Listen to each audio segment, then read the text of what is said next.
Orang bermalam-malam jagungan sama teman asik itu kan perlawanan terhadap nafsu kita, syahwat kita untuk mungkin nikmati dugem di bar atau di tempat-tempat maksiat. Itu setan di Indonesia tuh kakuati sama Ki Jawa. Orang supaya tidak tertarik maksiat itu Ki Jawa cukup ketemu kancane masak terong guyon, gejol-gejolokan zaman mondok, sewengi lulus sangka maksiat. Bar wis tutup. Saya akan cerita sedikit tentang tradisi hujjah.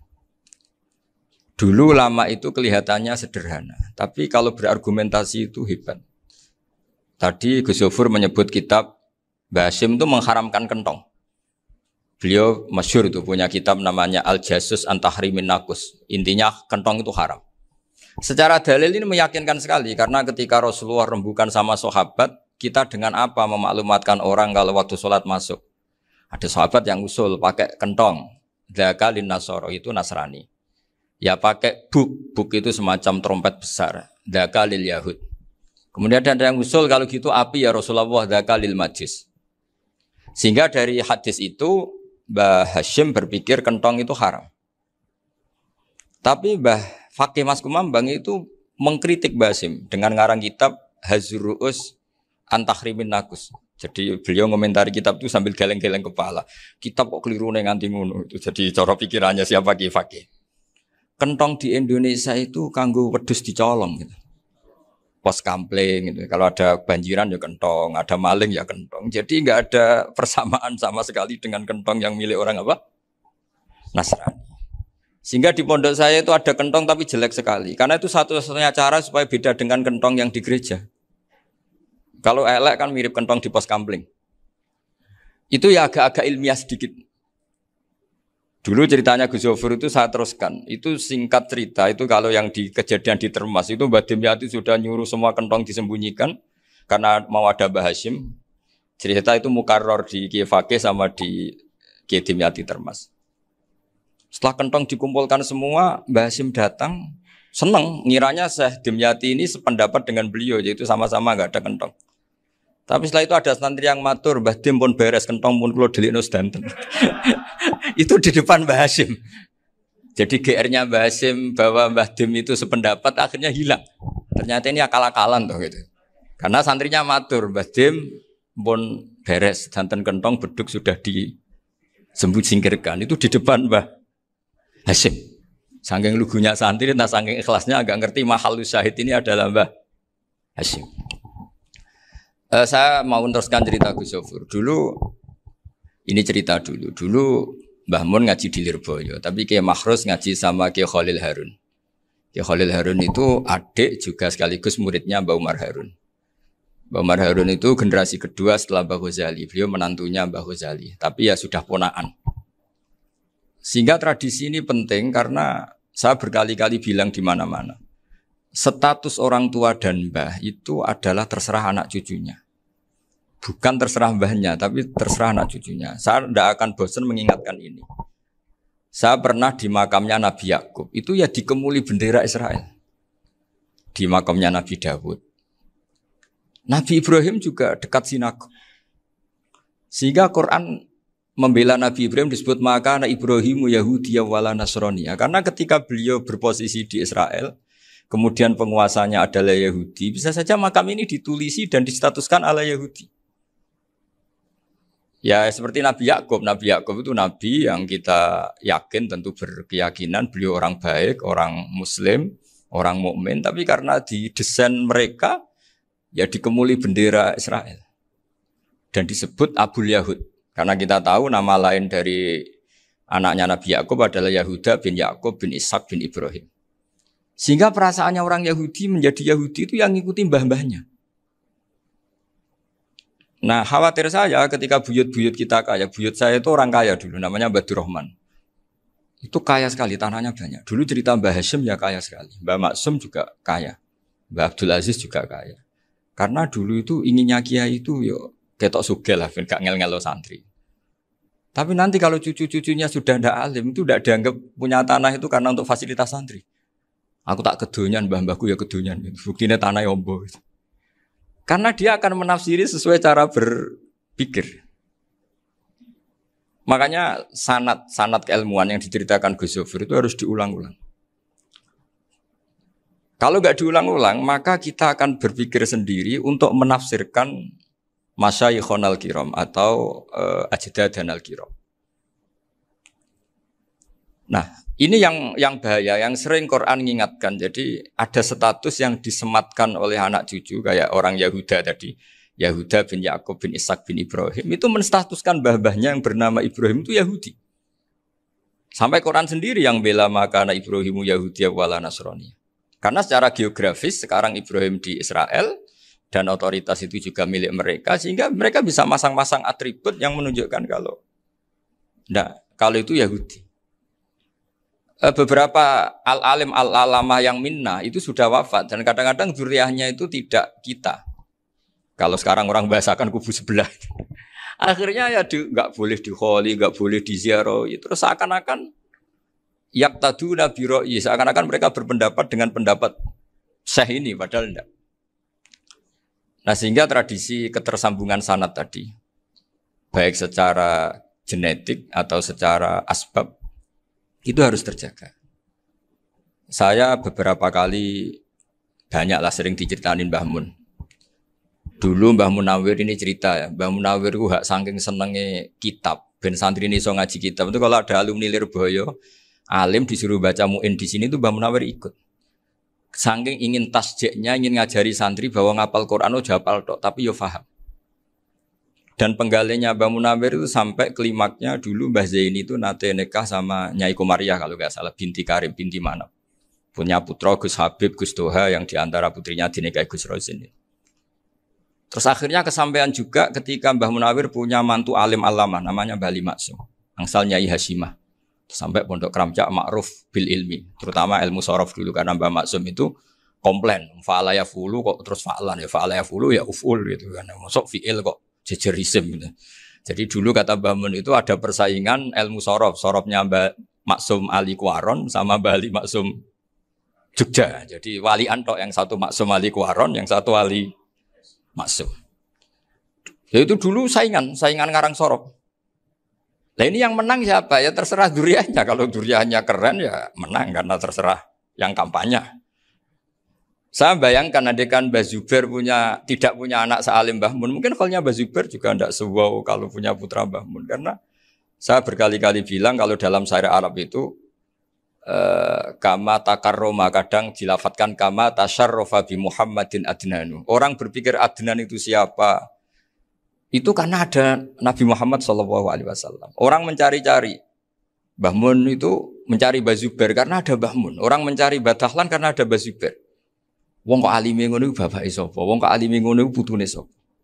Tapi kalau kita ini sudah ndak alim, ini orang sudah enggak tertarik nyari-nyari leluhurnya karena dianggap selesai. Jadi yang dengan tanda kutip yang menghabisi mbah-mbahnya itu ya mesti cucunya. Ini mau ngamuk, mau peringatan, tapi ini juga peringatan pada diri saya sendiri. Jadi sehingga zuriyah ini penting. Kenapa para nabi mesti donga zuriyatan thayyibah? Kenapa selalu berpikir tentang zuriyah? Wa ja'alaha kalimatam baqiyatan fi aqibi. Karena zuriyah ini yang nanti bisa menstatuskan leluhurnya. Seperti tadi cerita Mas Maftuh ini, tak puji betul, saya hari ini tidak ingin gojlok. Supaya kewalian saya tidak tergerus oleh kedoliman. Saya pernah diceritain Gus Zofur, juga sering baca buku tentang Mbah Maksum. Dulu Mbah Maksum kalau wasiat kembali ya gitu. Kamu harus NU dan harus mempertahankan NU. Tapi tidak dengan cara membenci Muhammadiyah. Dulu Mbah Mun juga sering cerita. Dulu Mbah Hasyim itu ngaji Syekh Mahfud. Nah, Mbah Ahmad Dahlan dulu namanya Darwis sering ngaji sama Syekh Khotib Minangkabau. Zaman itu Syekh Khotib sudah modern, sudah ikut gerakan Abdu, gerakan Al-Manar. Sehingga bawaannya Mbah Ahmad Dahlan ini agak agresif. Yang Mbah Hasyim karena hanya mulazim di Syekh Mahfud, hanya sesekali ngaji Syekh Khotib, beliau lebih seperti itu. Dan dua beliau ini sama-sama pernah ngaji Mbah Soleh Darat di Semarang. Mbah Hasyim sama Mbah Ahmad Dahlan yang dulu namanya Darwis. Jadi ini masih min minuskatin wahidah mimam bain wahid. Sehingga kita tidak kaget ketika Mbah Ali Maksum mengomentari Muhammadiyah itu masih ahli sunnah wal jamaah. Makanya nanti terakhir saya baca kitabnya Mbah Ali dan sering saya pelajari. Andai kan kita ini sepakat dengan ilmu, ya kita tahulah Kalau Abu Hanifah itu tidak kunut, Imam Syafi'i kunut. Berarti kunut itu mazhabnya Abu Hanifah, bukan mazhabnya Mbak Ahmad Dahlan. Apa ndak kunut itu mazhabnya Abu Hanifah, bukan mazhabnya Mbak Ahmad Dahlan. Kita kunut itu mazhabnya Imam Syafi'i, bukan mazhabnya Mbah Hasyim. Ini semuanya masih dalam bingkai ilmu. Adzan qabla subhi juga riwayatnya jelas. Tidak adzan ya sudah perilaku kita sudah jelas. Dulu Mbah Mun sering didik kita gitu. Saya sering dengar cerita kalau dulu Pak Arif Fakhruddin begitu hormat sama Mbak Ali, apalagi zuriyahnya Mbak Azhar Basir, karena beliau dulu ngaji di Termas. Dulu itu nggak ada masalah karena semuanya dianalisis pakai ilmu. Tapi sekarang pakai identitas, yang kunut itu NU, yang nggak kunut Muhammadiyah. Berarti Abu Hanifah itu Muhammadiyah, Imam Syafi'i itu NU. Berarti Imam Syafi'i itu ya anak buahnya Ki Miftahul Ahyar kira-kira gitu, karena anak buahnya Pak Said Akil. Kan terus jadi repot. Dulu kita ini pengagum ilmu, bukan pengagum perbedaan. Sehingga di sini yang saya kagum dari sekian ceritanya Mbah Ali Maksum, supaya kitab ini to the point, supaya nggak lama-lama karena waktunya juga. Nanti kalau kemalaman ini kena semprit ini sudah. Ini diantara yang diceritakan Bali itu unik. Imam Syafi'i itu sering tawassul, sering wasilah sama siapa itu? Abu Hanifah. Ini sudah tak petakan, saya baca yang sensitif lah. So, yang ini ya. Ziyar al-Babus Samin, terus sebentar ini yang bab tawassul.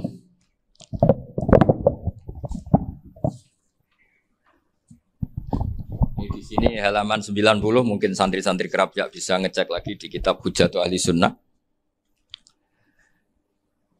Ketika cerita tawassul, di antara yang diceritakan Mbah Ali Maksum adalah perilaku ya, bukan sekedar statement tapi apa? Perilaku. Perilakunya Imam Syafi'i atau ahwalnya kalau bahasa halusnya, yang selalu ke makamnya Abu Hanifah untuk tawassul. Padahal Imam Syafi'i itu orang yang secara ilmu sering kritik Abu Hanifah. Jadi ini saya baca ini di halaman 100, jadi tawassul mulai halaman 9 berapa ini? Sampai halaman ini yang Qala sami'tu Syafi'iyya yaqul inni la atabarraku bi Abi Hanifah wa aji'u ila qabri fi kulli yaumin za'iran.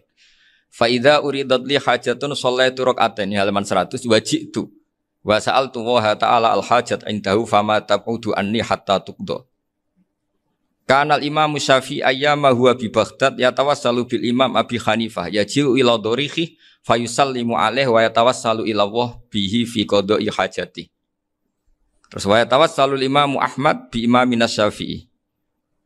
Jadi di antara yang diceritakan Mbah Ali Maksum itu betapa Imam Syafi'i yang terkenal sering mengkritik Abu Hanifah dalam tatanan fikih karena beliau tidak percaya ada istihsan. Abu Hanifah berpendapat adanya istihsan, dan kita tahu lah ikhtilafu Syafi'i wa Abu Hanifah itu besar sekali. Tapi beliau itu tahu Abu Hanifah itu orang yang sangat soleh. Abu Hanifah itu kalau ketemu sama orang yang utang beliau itu yang lari bukan yang utang Abu Hanifah, karena takut orangnya itu izin. Jadi kalau ketemu yang utang di jalan itu yang sembunyi itu Abu Hanifah. Kenapa engkau sembunyi? Ada yang utang saya lewat, nanti orangnya malu. Jadi setingkat Robi'ah Adawiyah itu beliau di rumah ada maling itu sembunyi. Ditanya kenapa engkau sembunyi? Malu, gak ada yang dimaling. Malu sama malingnya karena serumah itu gak ada barang yang layak dicolong itu. Itu Robi'ah dia sembunyi. Itu yang bisa niru itu Abu Hanifah. Jadi wali-wali besar ini ternyata saling menghormati dan saling tawassul. Nah saya berharap tawassul ini bukan sekedar perilaku sosial, tapi memang ada sanatnya.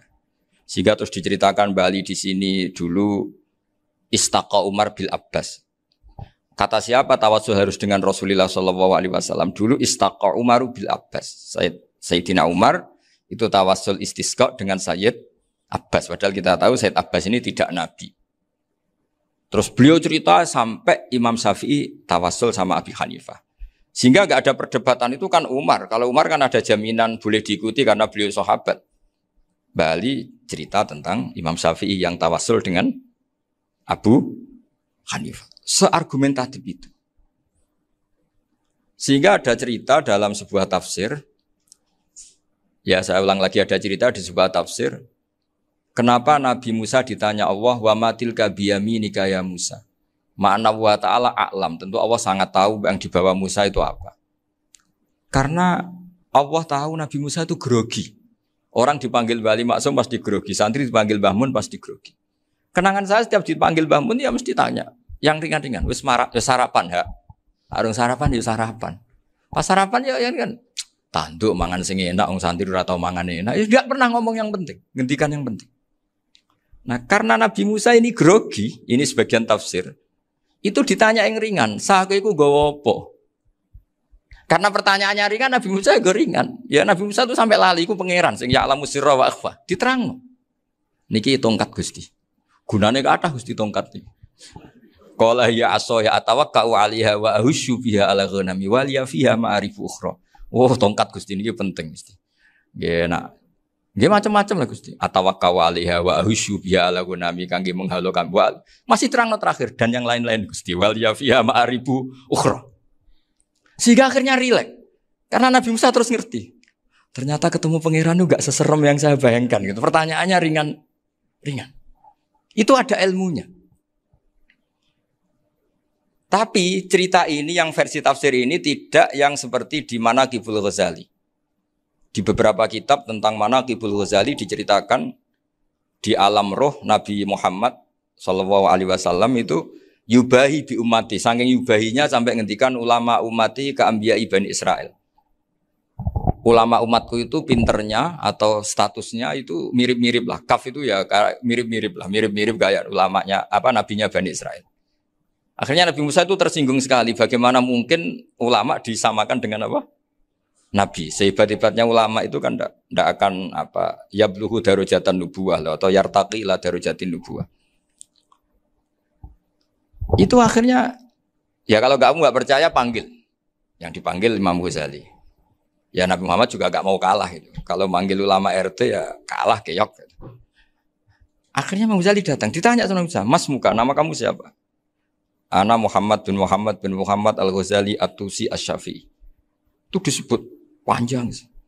Nabi Musa guyu-guyu. Kamu lama kok ngomong yang nggak penting. Ditanya namanya kok penjelasannya sepanjang itu. Dianggap itu satu kesalahan. Masa tanyanya nama kok ditanya. Jawabnya Muhammad bin Muhammad Al-Ghazali At-Tusi Asy-Syafi'i. Kepanjangan itu. Ketika Nabi Musa agak mencibir, agak gimana itu. Terus jadi Imam Ghazali, kalau ini masalah, lebih masalah jenengan. Apa itu? Yang tanya jenengan tuh Allah ya alamu sirra wa akhfa. Dan Allah hanya tanya wa ma tilka biyaminika ya Musa. Harusnya jenengan jawab aso ya titik, bukan kepanjangan. Atawakkau 'alaiha wa syubha itu kepanjangan. Allah tanya yang di bawah kamu itu apa? Yang di tangan kamu. Harusnya jawabnya hanya aso ya. Tapi kenapa penjelasannya sepanjang itu? Sampai terakhir waliya fiha ma'arifu ukhra.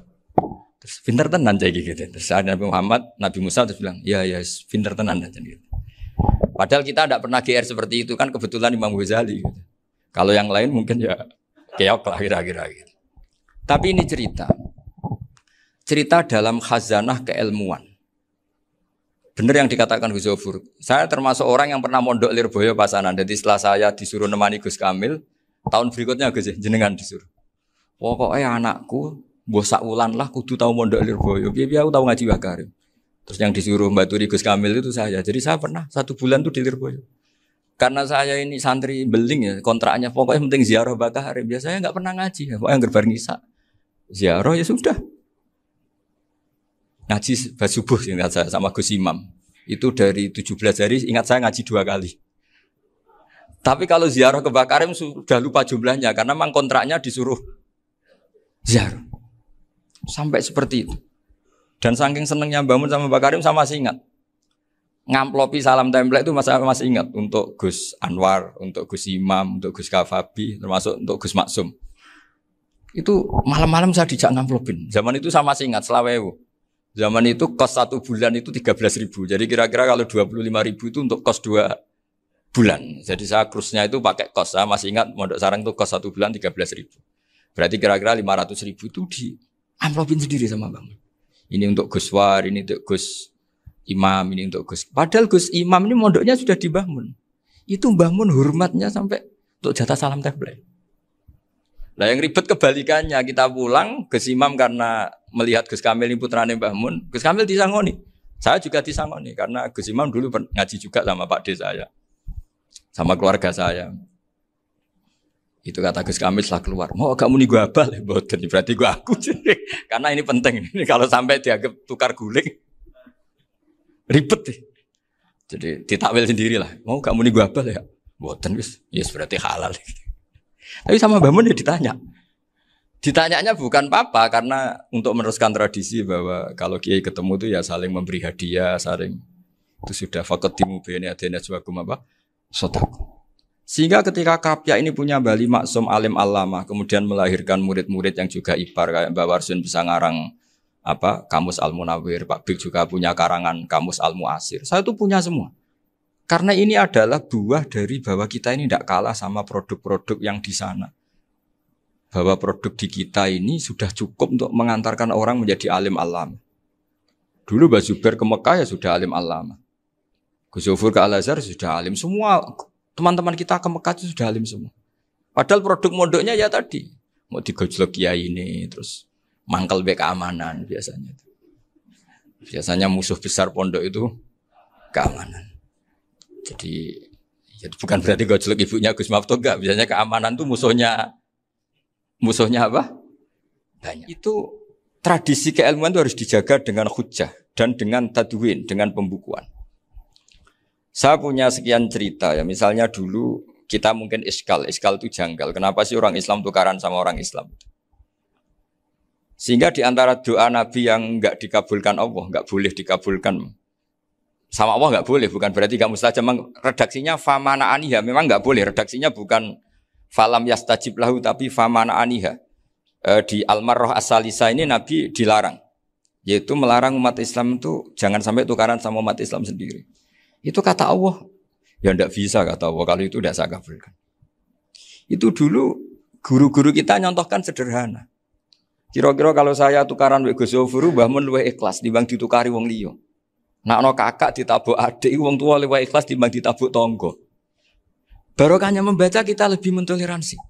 Kalau ada Mbah Hashim dikritik Mbah Fakih Mas Kumambang, kita ikhlas itu.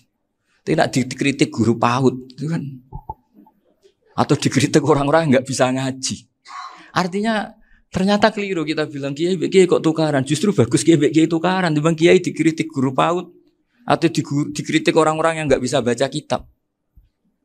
Akhirnya barokahnya baca kita menjadi tahu.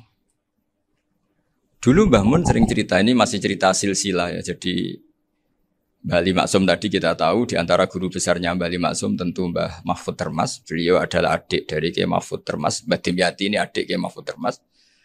Itu punya saudara namanya Abdul Razak, juga punya saudara namanya Dahlan. Itu yang membawa Thariqah Syadziliyah di Solo Raya. Yang sekarang alhamdulillah diteruskan Gus Wafi.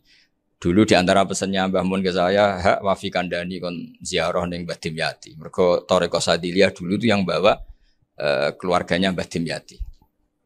Jadi semuanya ini masih dzurriyyatan ba'duha min ba'd. Nah pesan saya karena tadi Mbah Munawwir yang termasuk orang pertama yang bawa Quran, bawa qiraah sab'ah. Kenapa saya bilang termasuk? Karena kalau bilang paling pertama ini nanti butuh data. Dan itu agak kerepotan lah. Tapi yang jelas mimman istahara lah. Mimman istahara yang membawa sab'ah ke sini itu adalah Mbah Munawwir. Terus beliau ngajarkan diantaranya ke Mbak Arwani, pakai kitab Satibi, pakai kitab Nazmus Satibi. Terus Nazmus Satibi itu diteruskan oleh Mbak Arwani, ditulis. Yang nulis dulu Mbak Dola Salam. Bapak saya itu murid Mbak Dola. Dulu Mbak Dola sebelum ke Mbak Arwani ngaji sama Ki Said di Sampang. Bapak saya sebelum ngaji di Mbak Dola sudah hafal Quran lewat buyut saya sendiri namanya Ki Zubaidi. Yang Ki Zubaidi akhirnya jadi menantunya Mbak Ahmad Su'eb. Jadi buyut saya kandung ini namanya Sofia, itu angsal keluarga Lasem yang adiknya. Sofia ini punya adik Badi'ah yang jadi ibunya Ki Sahal. Terus Ki Sahal punya Mbak Yu namanya Muzayanah, punya di Garwa Ki Mansur punya anak Gus Qayyum. Jadi dulu ibu saya, ibunya Gus Sofur, ibunya Pak Maftuh itu semuanya di Lasem. Karena saya dari keluarga Gen ya Lasem, dari keluarga sanad guru ya Lasem. Tapi Lasem Bahdawi itu dulu ngajinya di Mbah Umar Harun di Sarang. Nah, Mbah Umar Harun ini menangi Sayyid Ahmad Zaini Dahlan. Sayyid Ahmad Zaini Dahlan ini punya cucu keempat yang hidup di Sedan. Terus makamnya di Lasem. Namanya Habib Haidar. Itu yang nulis biografinya Mbah Maksum. Mbah Maksum bukan Bali. Biografinya Mbah Maksum. Itu ditulis oleh Habib Haidar. Namanya Haidar bin Hasan bin Sodaqoh bin Ahmad Zaini Dahlan. Nah, Habib Haidar ini menantunya Sayyid Hamzah Sato. Hamzah Sato itu Hamzah bin Abdullah bin Umar. Itu kakaknya Sayyid Abi Bakar Sato, Sohibul I'anah. Nah, Sayyid Umar ini yang dulu ngajari mbahnya Mbah Mun namanya Ahmad bin Syuaib. Nah, di antara ajarannya adalah baca kitab-kitab kecil yang bisa dihafal. Dibawalah ke Sarang jadi metode muhafadzah. Tapi kemudian lama-lama oleh pondok itu jadi syarat kenaikan kelas. Dulu gak ada muhafadzah untuk kenaikan kelas ya, supaya orang alim itu harus hafal, lama-lama dipakai syarat untuk muhafadzah. Jadi semua ini sanad harus kita ingat supaya kita bisa menjaga tradisi. Termasuk tradisi ini kiai seneng jagungan, terus ngomong ra penting. Itu juga sanad. Setahu saya Mbah Mun itu kalau ketemu bapak ya guyon terus. Saya punya kenangan tuh yang dulu agak iskal tuh begini. Ada isu lah, entah isu entah hoax entah apa, ada kaji itu agak beling itu, pokoknya beling lah. Seneng siapa itu, rondo lah apa. Pokoknya beling. Ketika Mbah Mun dilaporin tamu, kalau kaji itu beling sama rondo itu. Mbah Mun tanyanya lucu. Lu ayu no cung. Wahyu banget Mbah. Wahyu. Itu bapak juga bakas ayu nih. Dulu saya sekali ini kiai kok bakas wong ayu, bakas budine barang lah kira-kira gitu. Tapi setelah saya tambah alim, tambah ngerti itu, kata bapak gini. Ya apik bakas ayu hak, timbang iya, no malah kozaf. Ternyata seni. Sekali Mbah Mun atau bapak bilang, waji kok zino kaji, maka larinya ke kozaf. Maka menghindari bahasa menuduh, ngomong yang nggak penting. Loh ayu no. Jadi kiai dulu tuh orang sok suci tapi menghindari hal-hal yang jadi punya seni untuk ngelola kehidupan. Orang bermalam-malam jagungan sama teman asik itu kan perlawanan terhadap nafsu kita, syahwat kita untuk mungkin nikmati dugem di bar atau di tempat-tempat maksiat. Itu setan di Indonesia tuh kakuati sama Ki Jawa. Orang supaya tidak tertarik maksiat itu Ki Jawa cukup ketemu kancane masak terong guyon, gejol-gejolokan zaman mondok, suwengi lulus sangka maksiat. Bar wis tutup. Perlawanannya sederhana, enggak pakai tahajud, enggak pakai wiridan karena Ki Jawa juga koyoke rapati potongan ahli ibadah gitu. Itu jagungan gitu. Jadi setahu saya itu pernah lihat Bali itu sekali ketika beliau ngisi ceramah di Mbah Hamid Bedowi. Saya masih kecil diajak bapak. Dulu kalau bapak ngelihat Bali sama Mbah Hamid itu mesti nangis. Karena dua orang alim bertemu. Yang akhirnya ya bisanan itu. Mbah Hamid punya anak Gus Nasih, di sini ada Mbah Nafisa, terus jadi Mbak Salih Hindun itu. Jadi dulu tuh ya guyon terus ketika ketemu. Itu yang sering bodoni Mbah Hamid itu ya Ki Bisri. Ki Bisri itu kalau datang ke Ki Hamid Pasuruan, nak wali tenan aku teko ditatakno mangan. Jadi ukurannya ya. Ternyata sampai sana dikei mangan tenan. Masih belum mengakui, kan nak wali tenan aku iki kiai rung di mobil, dongakno aku di mobil. Sudah kalah satu seri itu masih gak terima. Lalu itu Mbah Hamid akhirnya berdoa, ayo monggo, mungkin-mungkin Ki Bisri gak ada mobil. Itu setelah didoain masih tanya, mereknya apa merek? Jadi itu Mbah Hamid jawab, yo paling Holden itu, paling Holden. Itu nyari mobil itu ya adalah dapatnya Holden. Suatu saat Mbah Bisri diundang Mbah Hamid gak dikasih bisaro, karena utangnya sudah banyak Mbah Hamid. Mbah Bisri ini utang doa tadi. Itu ya gak dikasih besar ya gak mau kesang apa-apa kelambimu kayak aku. Didol sama muhibbinya Mbah Hamid. Itu harganya melebihi jatah bisaroh.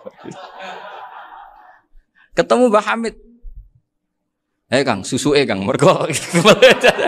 Jadi dulu itu rileks, makanya ini yang diceritakan ke Zofur. Sebetulnya kalau kiai-kiai itu bersanad itu ya rileks, hidupnya itu rileks.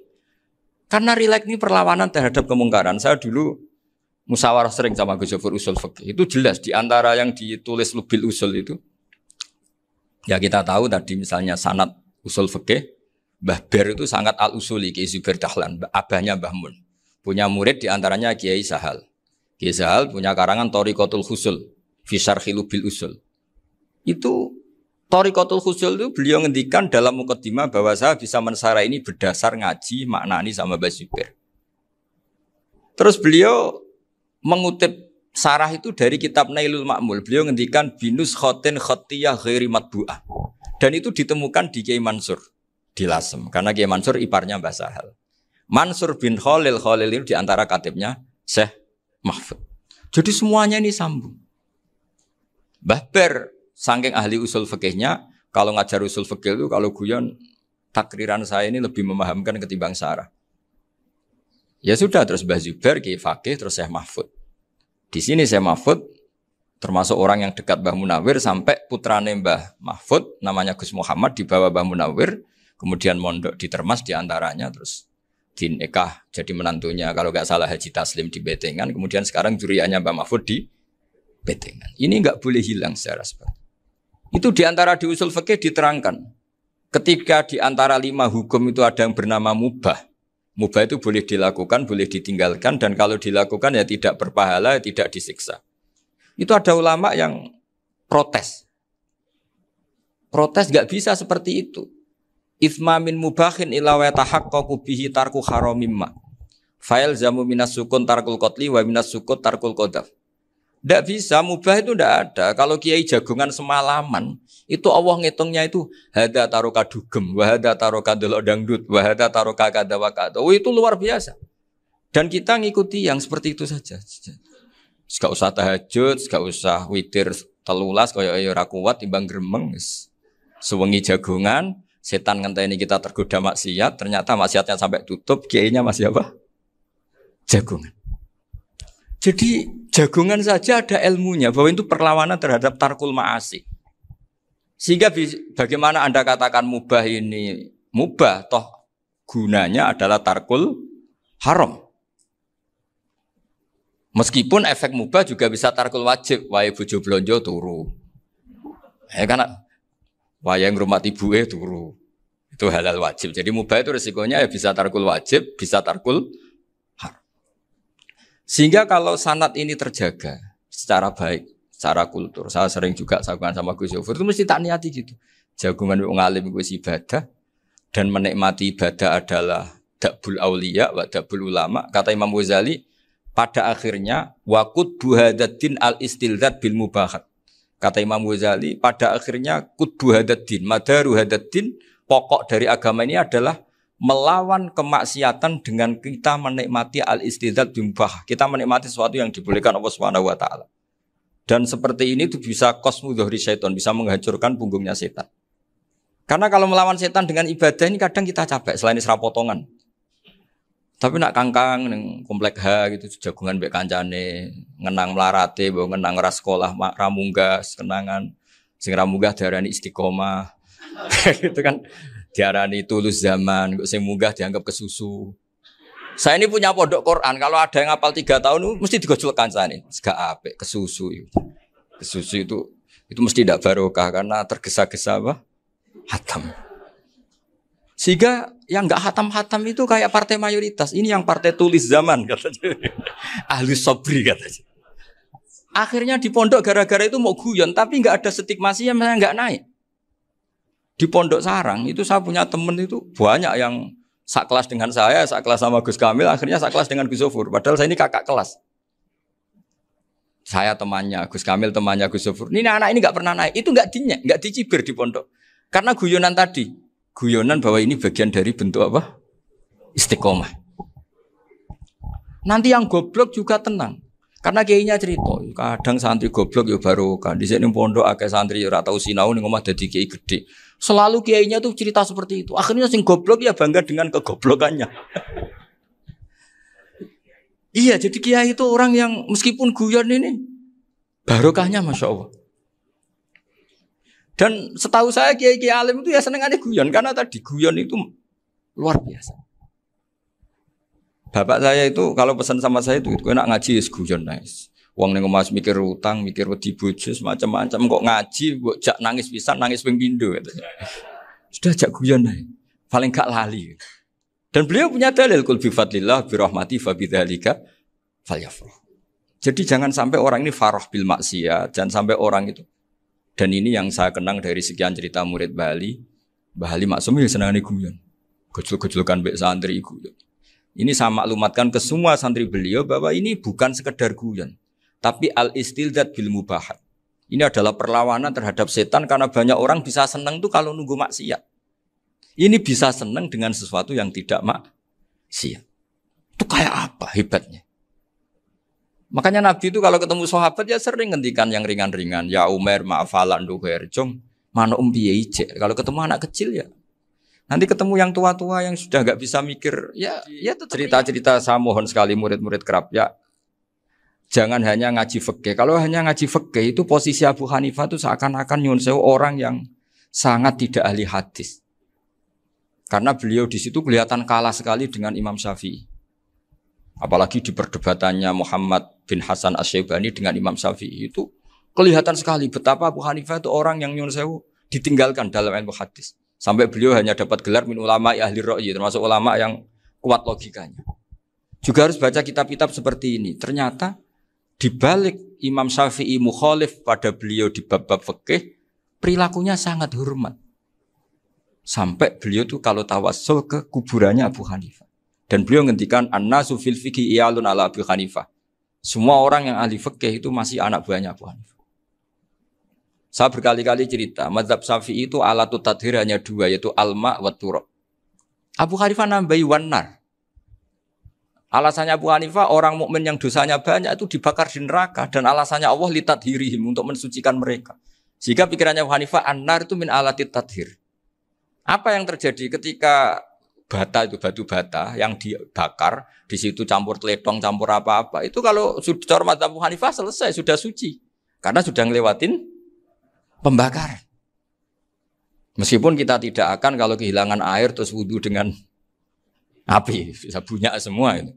Tapi apapun itu menjadi solusi. Sehingga saya punya kitab namanya Ikhtilafu Malik Ikhtilafu Malik wa Abu Hanifah atau Ikhtilafu Syafi'i ma Abu Hanifah. Itu kelihatan sekali kalau Abu Hanifah itu nyuruh posisinya kalah. Karena yang ngarang orang-orang Syafi'i. Tapi kalau melihat kitab-kitab kewalian, misalnya di kitab Mizan Kubro ini juga sering disebut kisah itu Mbah Ali Maksum tentang Imam Sa'roni. Berkali-kali beliau mengutip Mizan Kubro. Itu Abu Hanifah adalah orang yang sangat mukasyafah. Artinya ketika Nabi cerita air wudu itu menjatuhkan dosa, tidak ada air wudu yang jatuh ke kamu kecuali saat itu juga dosa kamu jatuh. Itu beliau datang ke Madharota Kufah. Kemudian beliau bilang sama si orang tua tadi, tub anizina.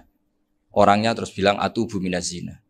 Ada lagi pemuda datang dibilangin tub an ukuki walideka. Terus bilang tub tu an ukuki walidaya. Sampai yang terakhir ada tub an simai alatilahwi atau an samai alatilahwi. Terus tub tu an samai. Ketika orang itu ditanya, kenapa engkau begitu tahu dosanya apa? Saya tahu air wudhu ini menjatuhkan apa. Jadi kira-kira kalau zina mungkin ya batang babi lah. Kalau hanya sekedar melihat bak-bak mungkin ya curut atau tikus lah kira-kira gitu. Nah dulu sediluk ya mungkin ya tikus cilik gitu. Nah dulu suwi ya tikus werok itu atau apalah. Pokoknya beliau itu tahu. Tapi anehnya Abu Hanifah apa? Setelah itu dia nangis minta mukasafahnya ditutup. Ya Allah saya ini mukasafah kok malah menjadi tahu sawatil mukmin. Padahal aturan syariat jenengan man satara musliman satarahu bahwa enggak baik melihat jeleknya orang mukmin. Minta ditutup. Makanya saya ini bangga ada mukasafah. Makom yang kita sampai sekarang tuh makom setelah Abu Hanifah mukasafah. Jadi Abu Hanifah repot-repot mukasafah, minta makomnya ditutup tidak menjadi mukasafah. Dan alhamdulillah kita sudah tidak mukasafah sebelum minta ditutup. Jadi kita ini keren. Keren karena aturannya itu man satara musliman satara huwa, yang tidak tahu aibnya orang muslim maka Allah akan nutupi aibnya di akhirat. Dan kita alhamdulillah barokahnya tidak mukasafah, tidak ngerti aibnya orang mukmin. Jadi kita harus pakai patokan ilmu. Saya ulang lagi, kita harus pakai patokan. Makanya saya tahu betul ketika Kiai Hamid Pasuruan, beliau dulu ngaji Jamul Jame, ngaji Juman, Bali Maksum di sana sama Gus Habib, sama Gus Muhammad bin Mahfud. Termasuk mbah saya kandung dulu Kiai Sidik, mbah saya yang dari itu juga ngaji di Termas. Bapak saya dulu Kiai Nur Salim ngaji di Buyut Baiti. Dulu itu kawin juga sederhana, kak cerita Gus Sofur. Jadi bapak saya kandung itu Kiai Nur Salim itu ngaji di Mbah Baiti. Mbah Baiti itu adik kandungnya buyutnya saya dari ibu. Nah, Mbah Bedi itu teman akrabnya mbah saya namanya Kiai Nursam, Mbah Nursam. Singkat cerita terus Nur ke Jorabi arata Arabekno itu. Setelah bapak saya ke Badullah mau ditawarin jadi mantu, kata bapak saya kula pun dipek mantu Mbah Bedi. Akhirnya dapat ibu saya itu. Karena ibu saya itu cucu Mbah Bedi, cucu lambung. Jadi mbahnya ibu saya itu Mbak Yunya Mbah Bedi. Namanya Mbak Sofia tadi yang dapat Mbak Idris itu. Yang Mbak Idris ini bin Umar. Ya Mbak Umar yang mbahnya Mbak Hamid. Hamid bin Abdul bin Umar. Kalau bahasa itu Fatimah binti Idris bin Umar. Dulu kecilnya Mbak Idris namanya Abdul Khalik. Kalau kecilnya Mbak Hamid namanya Abdul Mukti. Kalau kecilnya Mbah Maksum namanya Muhammadun kalau nggak salah. Dulu itu orang dulu itu namanya dua-dua karena diganti ketika musim apa? Haji. Jadi ini terjaga. Sehingga tidak ada ceritanya kiai-kiai yang jagongan kemudian santrinya itu yang agak-agak khawatir. Kiai kok sungi-sungi jagongan, gak tahajud, gak duha, itu tidak ada. Karena ini dianggap fi'lul mubahat untuk melawan mungkarat. Jadi sehingga di kitab Ikhya diterangkan, kamu jangan ngira orang-orang soleh ketika jagongan itu min ahlil bitolah wa takasul. Itu orang-orang yang pemalas itu enggak. Tapi mereka bisa mengasiki Allah. Bahwa dalam jagongan ketemu teman ya asik, gejul-gejulkan sama Pak Maftuh ya asik. Dan keasikan ini bentuk perlawanan terhadap keasikan harus dengan maksiat. Itu kayak apa kalau kita ngaji sampai seperti itu. Termasuk tadi yang diceritakan Pak Maftuh kitab Hunyah. Semoga beliau cerita juga pernah belajar. Saya pernah belajar kitab Hunyah khatam. Itu diantara yang diceritakan Syabdul Qadir Al-Jilani tadi kata beliau Al-Jilani dipakai Jim Al-Jilani. Ini agak beda dengan kita. Mbah Zubair itu punya kitab namanya Al-Qalaid Al-Uluyah. Beliau menfatwakan nama-nama ajam itu kamu bebas. Ajamiyun fasna bihi masyita. Sehingga kita kalau punya kiai harus mau cokolal ustukhri. Sehingga mau cokolal istukhri. Tirmidzi juga nasibnya sama. Qolat rawahut Tirmidziyu. Sehingga rawahut Turmudziyu. Yang satu rawahut Tarmidziyu. Ya karena kita keluarganya Tarmidzi apa enggak gitu. Makanya kata Mbah Mun sama masih ingat. Kata cerita Gus Zofur tadi, adabnya Gus Zofur itu cerita tentang keluarga ibunya. Padahal keluarga ibunya juga orang-orang soleh yang luar biasa. Itu kata Mbah Mun, kowe roh jenenge Imam Bukhari tahu ya. Jenenge sapa? Saya nyebut Muhammad bin Ismail bin Ibrahim bin Mughirah bin Bardasbah. Lah iya Bardasbah mbok waca Bardisbah yo. Lah cara kene mbok Parmin mbok Parlan. Jadi Bardisbah mbok Bardasbah iku cara kene yo Parmin Bapak. Iku rak Mbah Fadl Senori, dadi kabeh diwaca Arab. Jenenge Mbah Umar Harun. Dhisik yo wong Sarang, Mbah Harun, Mbah Kirun yo ora roh, wong dhisik yo wong kuno. Jadi kalau versi Mbah Fadl, termasuk yang pertama bikin nasab Mbah Maksum itu tulisannya Mbah Fadl yang dikutip Habib Haidar tadi. Ya saya seperti Gus Zofur juga mencari-cari hubungan ulama-ulama di Jawa. Itu Mbah Mun kalau bicara mbahku ono sing jenenge Kiai Serut. Kalau ditulisannya Mbah Fadl itu Sarof. Jadi Mbah Fadl itu fanatik orang-orang alim itu ditulis Arab, kalau Mbah Mun itu Jawa. Dulu tuh ada wali seto di daerah saya. Dulu orang ya janggal, ternyata ada sato itu kesamaan di Arabnya itu. Sehingga kiai-kiai itu ada fanatik Tirmidzi, Turmudi, Tarmidi, Jilani, Jailani karena ajamiyun fasna bihi masyita. Jadi kalau nama-nama ajam semonggo lah baca sekenanya sementing. Cuma mungkin tahqiqnya benar Pak Maftuh tadi memang di Mu'jamul Buldan itu Al-Jilani bikasri jim ya sudah kita baca Al-Jilani. Sebab itu kayak Pondok Pelosok Lirboyo itu menurut saya bagus. Orang itu maknani betul sama gurunya. Kalau Sarang enggak. Kalau Pondok Lirboyo, pondok yang tadi, ternyata keluarga Mbah Munawir sini pernah bisanan, yaitu Mbah Zaini, pernah nikah sama Nyai Komariah ya kalau nggak salah, punya putra Gus Habib ya, Pak Toha dan sebagainya. Itu betapa hubungan pondok Quran sama pondok kitab dulu itu nggak pernah terputus. Bapak saya selapal Quran itu dulu ngaji Mbah Zubair. Jadi bapak saya sering ngutip mu'en apa, padahal bapak saya itu terkenal tuh, beliau cita-citanya itu saya ingin hafal Quran kayak hafal Fatihah. Beliau itu sampai sepulahnya sekali. Karena beliau inginnya hafal Quran kayak hafal Fatihah. Termasuk murid terbaiknya Mbah Dullah bapak saya. Itu ya ngaji kitab. Sehingga kata Mbah Mun, jadi Mbah Munawir di mantu Bali Maksum, itu ya sudah dipenggali. Sudah dipenggali dituruti pangeran. lahirlah seorang Bali Maksum yang membawa. Jadi dulu itu ya Gus Muhammad yang ngaji di Termas, nanti Mbak Arwani sebelum ngaji di sini ngaji di Tebu Ireng. Sehingga Mbak Arwani bisa ngarang kitab. Beliau ngarang kitab tentang Sab'ah. Faidul Barokat namanya. Ya nulisnya ya fasih ya. Saya punya tulisan tangannya Mbak Arwani itu banyak. Saya juga punya tulisan tangannya Mbak Hasyim Asy'ari ketika nyurati buyut saya yang di Damaran itu pakai bahasa Arab. Jadi dulu itu Mbah Ali Maksum juga sama. Surat-suratannya dulu sama tokoh-tokoh Muhammadiyah ya bahasa Arab.